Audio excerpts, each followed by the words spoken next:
Anthony Edwards tinrush talk si Tatum. Jason nagsalita at sumagot. Jimmy Butler at Heat unti-unting umaakyat sa East. At Harrison Barnes reunion, posibleng makabalik sa Warriors. Ngunit bago ang lahat, kung gusto nyo ng pangpormang shoes, trendy new arrival couple casual shoes, lightweight breathable shoes for men's and women's, mabibili lamang sa halagang 1,999 pesos.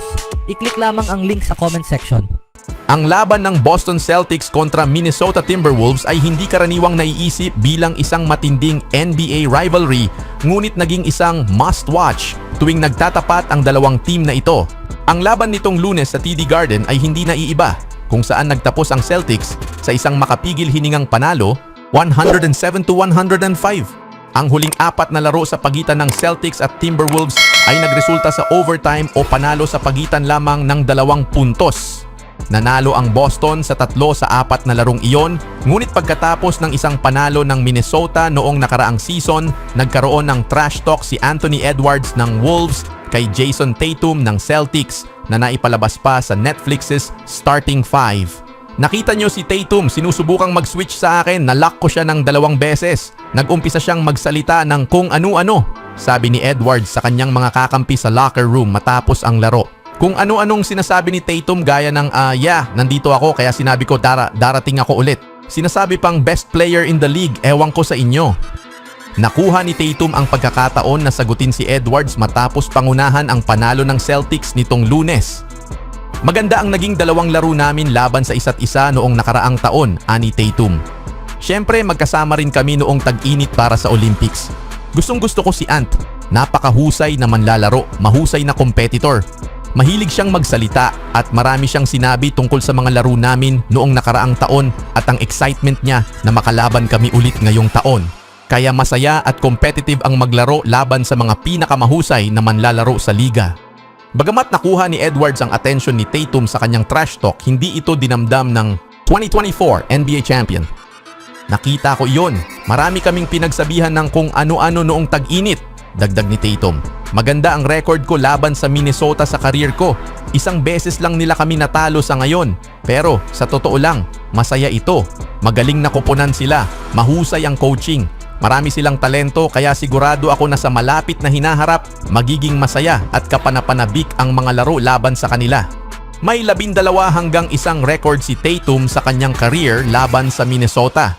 Nakapagtala siya ng 45 puntos sa panalo ng Celtics laban sa Wolves noong nakaraang season at gumawa ng 26 na puntos sa panalo nitong Lunes.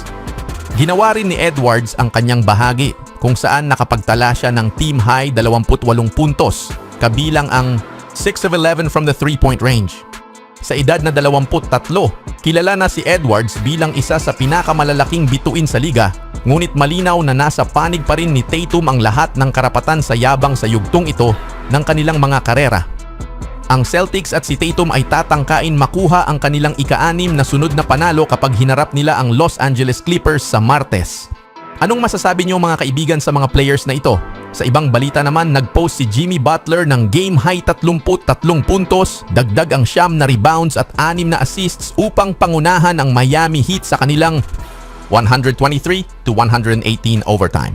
Pinangunahan ni Kyrie Irving ang Mavericks na may 27 puntos at 6 na assists, habang nag-ambag si PJ Washington ng 21 punto at 10 rebounds. Si Najee Marshall ay nagpakitang gilas sa second half, kung saan 19 sa kanyang kabuuang 20 puntos ay naitala, habang si Derek Lively ay nagkaroon ng double-double na 14 na puntos, 13 rebounds, 4 na assists at 2 blocks. Matapos ang masaklap na shooting performance sa kanilang panalo kontra Denver, bumawi si Klay Thompson na may 15 puntos mula sa 5 for 12 shooting. Gayunpaman, hindi nakapaglaro ang reigning NBA scoring champion na si Luka Doncic dahil sa wrist injury. Para sa Miami, nagbigay din ng double-doubles sina Bam Adebayo na may 19 na puntos, 11 rebound at Tyler Herro 18 puntos, 10 rebounds. Nakuha ng Heat ang kalamangan sa overtime sa isang 3-pointer mula kay Adebayo na nagbigay sa kanila ng 120-118 lead sa natitirang 2 minutes 54 seconds. Ang Mavericks ay hindi na nakashoot ng kahit isang tira sa kanilang huling 7 attempts matapos ang dunk ni Lively na nagbigay ng 118-117 lead for Dallas. Sa huling bahagi ng regulation, nagbigay si Irving ng kalamangan sa Dallas 106-103 matapos ang kanyang tres sa natitirang 434 minutes. Gayunpaman, matapos ang miss sa isang free throw ni Irving sa natitirang 8.2 seconds. Sinamantala ito ni Butler na may dunk mula sa assist ni Duncan Robinson upang itay ang laro sa 112. Muntikan nang makuha ni Spencer Dinwiddie ang panalo para sa Mavericks, ngunit lumabas ang kanyang tirang tres sa buzzer. Bagamat nanatiling dikit ang laban, nang ibabaw ang Heat sa overtime sa likod ng matibay na depensa at opensa ni Butler at Adebayo. Sa kabuuan, ang Miami ay may shooting na 34.1% from beyond the arc, 14 of 41, habang ang Dallas ay nahirapan mula sa labas na may 25%. Sa field goal shooting, ang Mavericks ay nagtala ng 41.9%. Nagtapos ang laro na may dikitang laban mula simula hanggang overtime, ngunit nagpakita ng husay at diskarte ang Miami upang kunin ang panalo. Anong masasabi niyo mga kaibigan sa panalo ng Heat?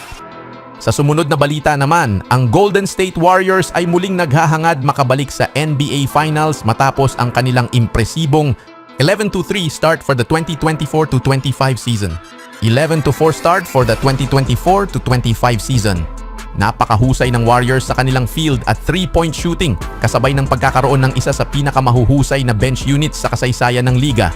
Ang bench ng Golden State ay nag-a-average ng 55 puntos sa loob ng 14 na laro, na kung magpapatuloy sa buong season ay magiging pinakamataas sa kasaysayan ng NBA. Bagamat maraming nagawa ang general manager ng Warriors na si Mike Dunleavy noong off-season para buuin ang matagumpay na reserve rotation, ang kanilang pagkatalo sa Spurs ay maaaring mag-improve pa ang team sa kanilang tsansa na makamit ang kampyonato kung magpapasya itong makipagkasundo para muling makuha ang isang mapagkakatiwalaang veterano na pamilyar sa prangkisa.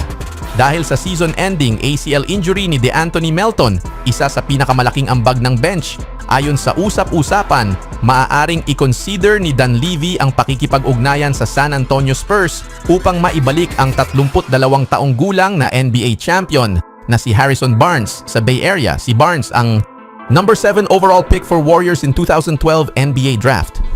Ay kilala bilang isa sa pinaka-konsistente at multifaceted na forward sa liga.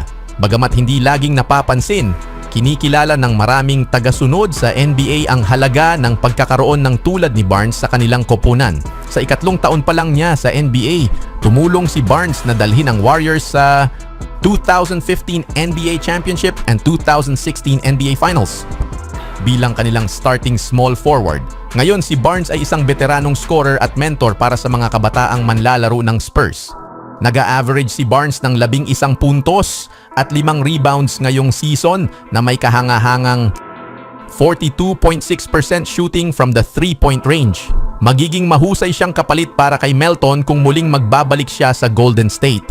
Ang tangkad, atletisismo at kakayahan ni Barnes bilang shooter ang naglalagay sa kanya bilang isa sa pinakanais na veteranong trade assets sa liga.